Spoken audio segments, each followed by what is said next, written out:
Boy, the ignorance of the internet just seems to get more egregious every day.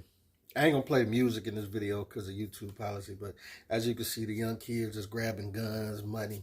They got a champagne bucket on the table for them and everything, right? And then you have standing behind them their fathers or mentors or big cousins, big brothers, whoever they are. They are giving the ammunition for this ignorance to continue. And I'm just gonna ask, man, like, we ain't got no limits to this.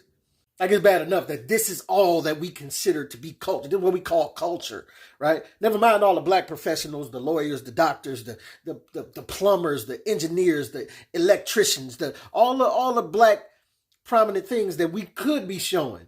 Never mind all that.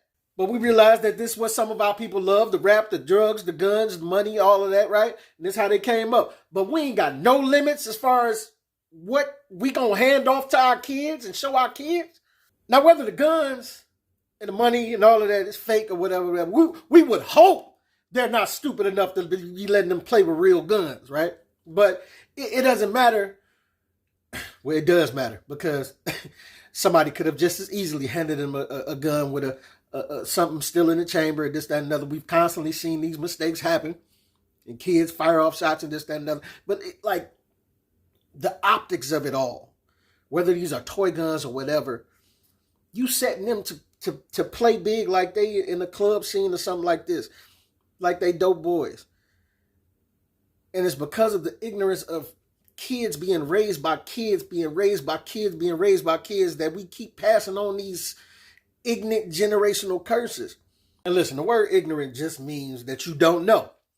But if you are taking offense to it when you hear it, in this case, you probably should be. You probably should be taking offense to it because it is what it is. You know better than to be letting them kids do what they doing. But we in a place where we don't really know better, but we do. But we can't say we don't know better because we got smartphones in our pocket. We can't say we don't know better than to keep frying chicken and giving our kids McDonald's and Wendy's and Kentucky Fried Chicken because it keeps landing us in the hospital earlier and earlier every generation. We can't keep saying we don't know no better. And we can't keep saying we don't know no better in this case right here too. Fellas, I know you know this. You know why you may be setting your kids up to play like this. I know if they actually got a hold to your gun when you at the crib with some bullets in it, you'd be like, hey, what you doing? Right? I know if they got a hold to your champagne bottle when you was at the crib, you'd be like, what? Right? Ladies, when y'all had the kids twerking at the crib in the diapers and y'all think it's cute and all of that, right? Think it's cute when it's on your time, when you want the kids to do it. But then it get different when that same young girl, she get 11, 12 years old, she get pregnant by somebody. Then you want to knock her between the wash and dryer like Mike Epps say. It ain't cute no more then, right? Or if she do it at a certain time that you don't want her to do it. You know what I'm saying?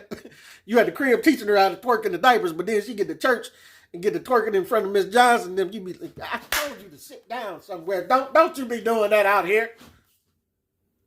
Now you want to issue out whoopings for it. But this is what you're teaching them. And why is it that it's just our culture that seems to prop up the worst of the ratchet like it's the best that we got to offer? Don't no other race act like this.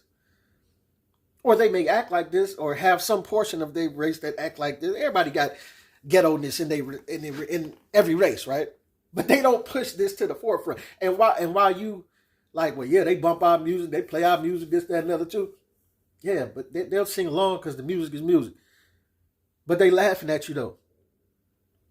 You don't see no Arab women twerking all out in the street. You don't see no Arab dudes behaving like this. You don't see their kids doing none of this.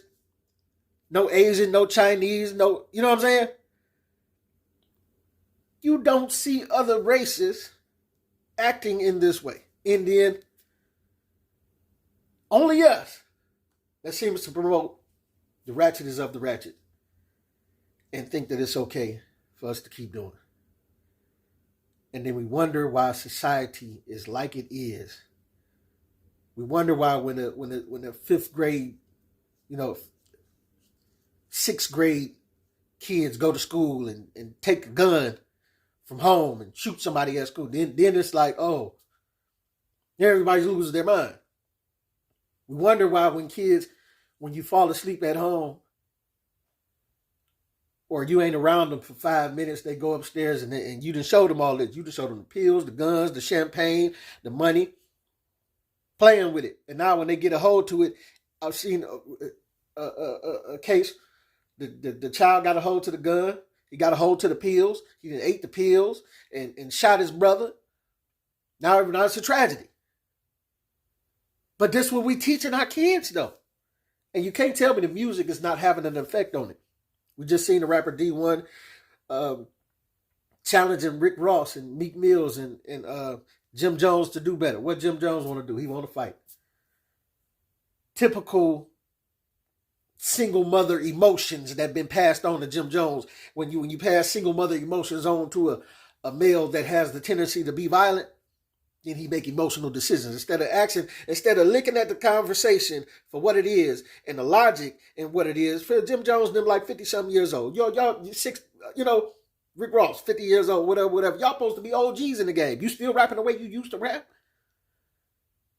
Something should be changing in you to make you want to sound a little bit different.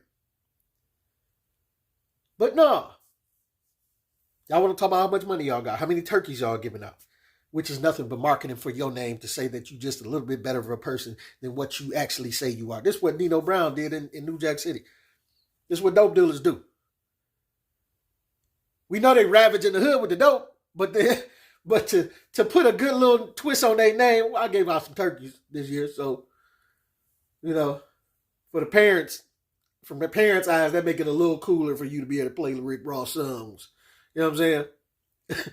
Or you be able to make it a little cooler for you to be able to make little runs for the dope boy because he gave out some turkeys. So now you can run to the store for him and get you a little $50 tip or something like that. Grooming you, marketing.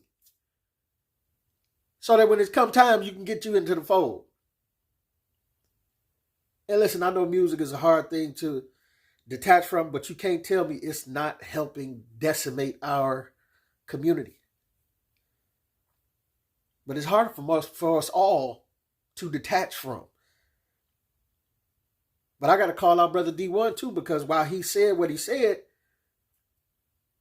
checking Rick Ross and them and this, that, and other, you ain't checked Kevin Gates in the game, who you got on your songs as well. Why is it that so many Christians look to the world for validation? You going to get these guys who you know speak and talk the way that they talk to get on tracks with you, because you think it's like a badge of honor or whatever. But why you ain't call their names out the same way you call Rick Ross and Jim Jones and them? And I shout out to somebody in my comments that mentioned that for me. But I get that there's a fight between us wanting to keep listening to the music that we grew up off of and to realize that it's not doing us no good. And D1 explains it well right here. Man, bro, you said cognitive dissonance. I want y'all to go, if you watching this, go look that up.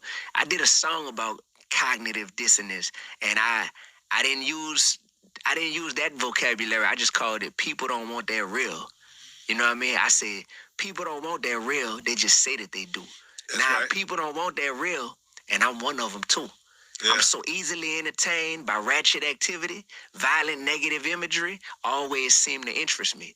I tell myself, no more music glorifying evil, selling drugs, womanizing, killing our people. Then I hear a song with a tight beat and can't deny it. The hook is catchy, so I subconsciously memorize it. Next thing you know, I'm reciting all the lyrics, and my day don't feel complete unless I hear it. Inviting darkness in my spirit. This can't be light. I'm craving what I'm supposed to be fighting. This can't be right. I must be blind to the effects. This can't be sight. Death is in the power of the tongue, and this can't be life. Be careful what you get involved with, because you can't support a cause, but then hate the effects that it causes. So he explains, well, like I say, I get the fight that we're having, but at some point we got to cut that for the kids' sake. At least if you're doing grown stuff in your life, this, that, and other, You can't keep introducing that to the kid. And let me ask y'all this too. What do you think this is doing as far as y'all baby daddies that's crying about how your baby mama playing you, this, that, and other, won't let you get the kid? You think this is helping you? You think this is helping your case? For you to pay less child support, for you to be a responsible parent, you like we can't keep trying to paint baby mothers like they just so this, that, and the other. When you turn up and see the baby father guiding his son, this is what you're doing. Of course the judge is going to sign in her favor or whatever. But man, this your boy P Camp. Let me know what y'all think, what you don't think, man. Get at your boy.